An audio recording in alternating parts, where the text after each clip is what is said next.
Сәлеметсіздер ме 9 сынып оқушылары? Біз бүгінгі видеода биологиядан 4 тоқсанға арналған екінші бір жоба жұмысын орындайтын боламыз.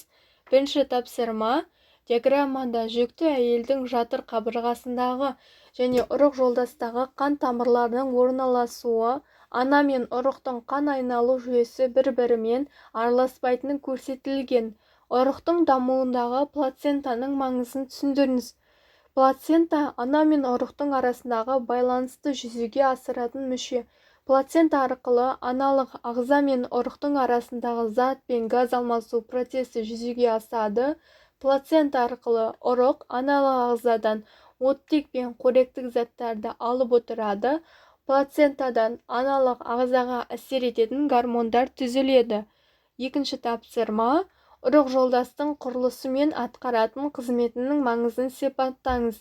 Ұрық жолдас ұрықтану жүріп, зиготаның жатырға бекінген кезінен-ақ түзіліп, дамитын уақытша мүше болып табылады.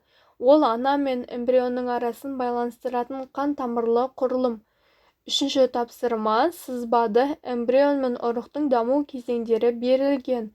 Эмбрион мен ұрықтың дамуындағы айырмашылықты сипаттаңыз. Ұрықтың даму кезеңі эмбрионалды кезеңге қарағанда ұзағырақ. Эмбрионалды кезең шамамен 2 айға созылады, ал ұрықтың даму кезеңі шамамен 7 айға созылады.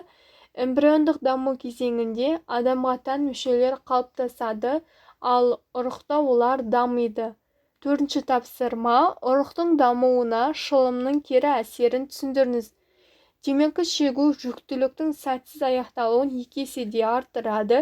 Темекі шегу ұрықтың жүйке түтікшесінің қалыптасу және даму үдерісіне жағымсыз әсер етіп, туа бітті ақыл-ой дамуында ауытқуы бар, қасқыр ауыз, қоян ерін шатында жарасы бар, көзі қитар баланың тууына себеп болады.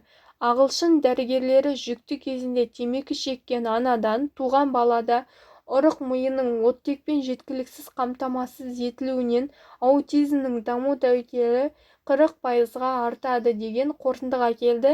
Сонымен қатар, никотин психомоторлық қызметке жауапты ерекше генге әсер етуі де ықтимал.